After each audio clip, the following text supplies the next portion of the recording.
शहर की एक भूली हुई गली में एक लयबद्ध खड़खड़ाहट गूंजती है, एक दूसरी दुनिया की आवाज। यह एक सदी पुरानी प्रिंटिंग प्रेस की धड़कन है जो अभी भी चल रही है, लेकिन एक ऐसी दुनिया में जो आगे बढ़ चुकी है। मालिक, जिसके हाथ इंक से सने हैं, मशीन को देखता है और याद करता है जब यह शोर समृद्धि का मतलब था। अब यह सर्वाइवल की आवाज है। ऑर्डर धीरे धीरे आते हैं, प्रॉफिट से मुश्किल से बिल कवर होते हैं और कागज के ढेर पर धूल जम जाती है। वह बिजनेस जिसने कभी दौलत बनाई थी, अब बिजली का बिल चुकाने के लिए भी स्ट्रगल कर रहा है। लेटेस्ट जॉब, शादी के कार्ड्स का एक छोटा बैच व्हाट्सएप पर डिजाइन किया गया, फियर्सली बार्गेन किया गया, बहुत कम प्रॉफिट देता है। मशीन खुद बिल्कुल सही है, इंजीनियरिंग का एक कमाल, लेकिन इसका आउटपुट अब जरूरी नहीं है। प्रिंटेड इनविटेशन और फ्लायर्स अब कई ऑप्शंस में से सिर्फ एक हैं, जिन्हें अक्सर धीमा और महंगा माना जाता है। दुनिया को स्पीड और सुविधा चाहिए, जिससे ये मशीन्स और उनके मालिक डिजिटल युग में भटक रहे हैं। हर खड़खड़ाहट एक याद दिलाती है, क्राफ्ट ऑब्सोलीट नहीं है, लेकिन इसकी वैल्यू कम हो गई है।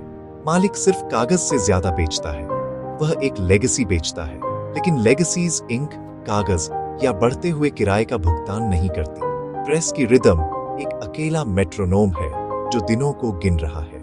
ये एक सुंदर दुखद आवाज है, एक क्राफ्ट जो एक शानदार अतीत और एक अनिश्चित भविष्य के बीच फंसा हुआ है। ये इंडस्ट्री टिकी हुई है, ये सोचकर कि क्या कोई अभी भी सुन रहा है। गूंज बनी हुई है, लेकिन दुनिया बदल गई है।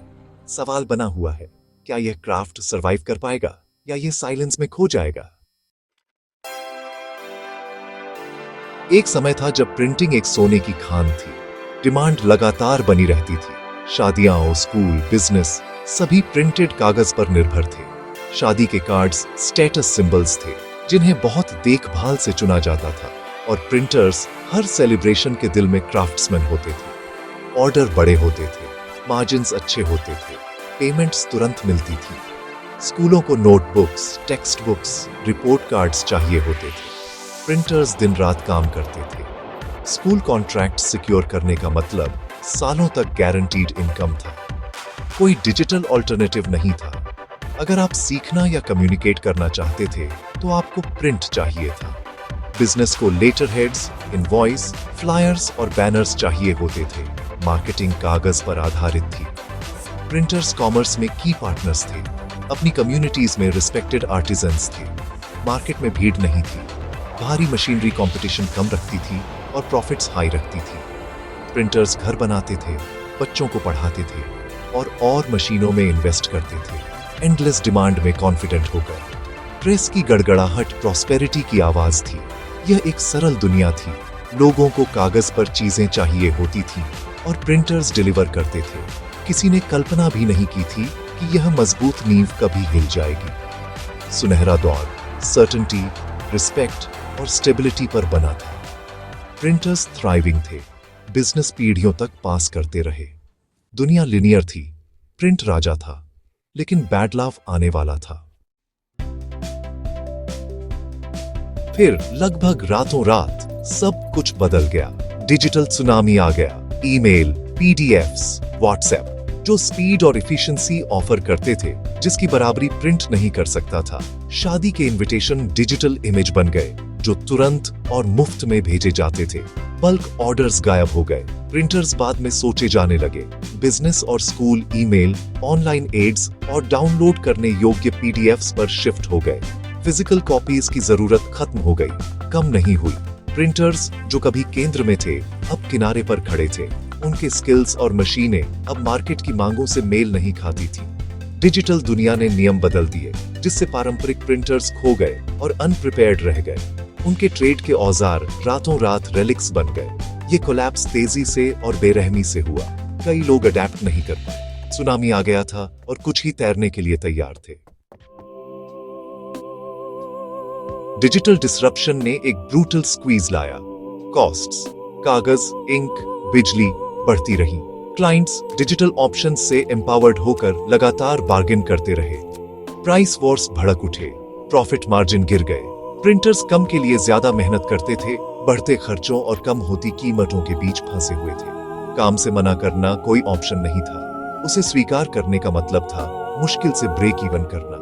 क्राफ्ट की खुशी की जगह एंजाइटी ने ले ली। कुछ ने क्वालिटी से समझौता किया या स्टाफ कम किया ताकि वे सरवाइव कर सके। हर ऑर्डर एक नेगोशिएशन बन गया, सुंदरता के बारे में नहीं बल्कि कॉस्ट कम करने के बारे में। बिजनेस एक टाइट रोप वॉक बन गया जिसमें सांस लेने की बहुत कम गुंजाइश थी। ये स्क्वीज लगातार था, हर तरफ से दबाव डाल रहा था। सर्वाइवल का मतलब था लगातार स्ट्रगल। ऑफसेट प्रेस जो मैसिव रन्स के लिए बनी थी, अब आज के छोटे अर्जेंट ऑर्डर्स के साथ मेल नहीं खाती।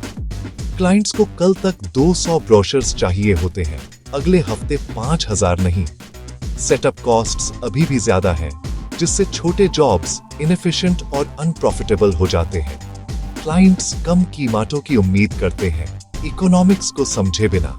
प्रिंटर्स को चुनना होता है, छोटे जॉब्स घाटे में लें या मशीनों को आइडल छोड़ दें। स्किल्ड स्टाफ काम का इंतजार करते हैं, उनकी एक्सपर्टाइज वेस्ट होती है। कुछ डिजिटल प्रेसों में इन्वेस्ट करते हैं, लेकिन उनकी भी सीमाएं हैं। प्रिंटर्स बड़ी मशीनों और छोटे ऑर्डर्स के बीच फंसे हुए हैं, एक पहेली जिसका कोई आसान हल नहीं है। पुरानी मॉडल के टूटने से निराशा बढ़ती है। दिखाई देने वाले स्ट्रगल्स, कम होते ऑर्डर्स, प्राइस वॉर्स तो बस शुरुआत है। पेमेंट में देरी से कैश फ्लो क्राइसिस पैदा होते हैं। प्रिंटर्स अनविलिंग क्रेडिटर्स बन जाते हैं। घोस्ट क्लाइंट्स जॉब्स अप्रूव करने के बाद गायब हो जाते हैं, जिससे बेकार कस्टमाइज्ड कागज के ढेर लग जाते हैं। खुद को बचाने के लिए प्रिंटर्स एडवांसेस की मांग करते हैं, जिससे बिजनेस खोने का जोखिम होता है। क्लाइंट्स मुफ्त डिजाइन वर्क, एंडलेस रिविजन्स और लास्ट मिनट चेंजेस की उम्मीद करते हैं। प्री प्रेस वर्क का शायद ही कभी कॉम्पेंसेशन मिलता है, जिससे समय और रिसोर्सेज खत्म होते हैं। हर जॉब एक लड़ाई है। Design tweaks, urgent changes, wasted materials. Printers कागज और इंक से ज्यादा लोगों और समस्याओं को जगल करते हैं। छिपी हुई struggles, late payments, ghost clients, मुफ्त डिजाइन, केओस उन्हें थका देती है।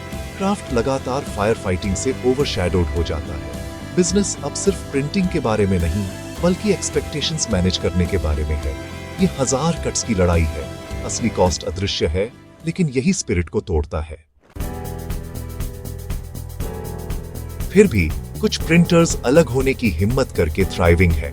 वे स्पेशलाइज करते हैं। पैकेजिंग, लेबल्स, प्रीमियम प्रिंट्स उन नीचेस पर ध्यान केंद्रित करते हैं जहां क्वालिटी और क्रिएटिविटी मायने रखती है। पैकेजिंग प्रिंटर्स ब्रांड्स के साथ पार्टनरशिप करते हैं, कस्टम बॉक्स और ब्रांडिंग सॉल्यूशंस बनाते हैं। लेबल स्पेशलिस्ट्स यूनिक मटेरियल्स और डिजाइन एक्सपर्टाइज ऑफर करते हैं। शेल्फ अपील बेचते हैं, सिर्फ स्टिकर्स नहीं। Premium printers high and clients, artists, architects, luxury brands को फ्लॉलेस रिजल्ट्स देते हैं। हाइपर लोकल प्रिंटर्स स्पीड और पर्सनल सर्विस से जीतते हैं। ये सर्वाइवर्स कीमत पर compete नहीं करते। वे स्पेसिफिक ऑडियंसेस के लिए स्पेसिफिक प्रॉब्लम्स हल करते हैं। सेमनेस के समुद्र में वे पर्पल काउ बन जाते हैं।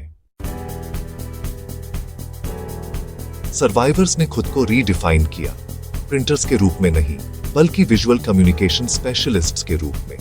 वे जल्दी इन्वॉल्व होते हैं, स्ट्रेटेजिक सलाह और ब्रांडिंग सॉल्यूशंस ऑफर करते हैं। एक कैफे के लिए वे लोगो, मेन्यू, साइनेज और लॉयल्टी कार्ड्स डिजाइन करते हैं। इंडिस्पेंसिबल पार्टनर्स बन जाते हैं। वे नए स्किल्स में इन्वेस्ट करते हैं, युवा डिजाइनरों को हायर करते हैं और क्लाइंट्स को आकर्षित करने के लिए सोशल मीडिया का उपयोग करते हैं। टेक्नोलॉजी एक एलाई बन जाती है, दुश्मन नहीं। रिलेशंस ट्रांजैक्शन नहीं, उनके बिजनेस को ड्राइव करते हैं। ट्रस्ट और विश्वसनीयता उन्हें अलग करती है। एडेप्टेशन उन्हें कमोडिटी वेंडर्स से वैल्यूड पार्टनर्स में बदल देता है। प्रिंटिंग प्रेस की कहानी बैड लव का एक सबक है। प्रिंट मरा नहीं है, ये ट्रांसफॉर्म्ड, स्पेशलाइज्ड और ब्रांडिंग के साथ इंटीग्रेटेड हो गया है। प्रेस इसीलिए बंद नहीं होते क्योंकि डिमांड गायब हो गई, बल्कि इसलिए कि मालिक अडेप्ट करने में विफल रहे। भविष्य उनका है जो नई भूमिकाओं, स्किल्स और मार्केट्स को अपनाते हैं। Purple cow printers essential partners हैं, रेलिक्स नहीं। जब एक प्रेस बंद होती है तो यह सिर्फ एक क्राफ्ट का अंत नहीं होता, यह इवॉल्व होने में एक विफलता है। किसी भी दौर में चुनाव स्पष्ट है, अतीत से चिपके रहें और फेड हो जाएं, या अडेप्ट करें और थ्राइव करें। प्रेस रुक सकती है, लेकिन इसका सबक टाइमलेस है। इवॉल्व करो या एक रिलिक बन जाओ।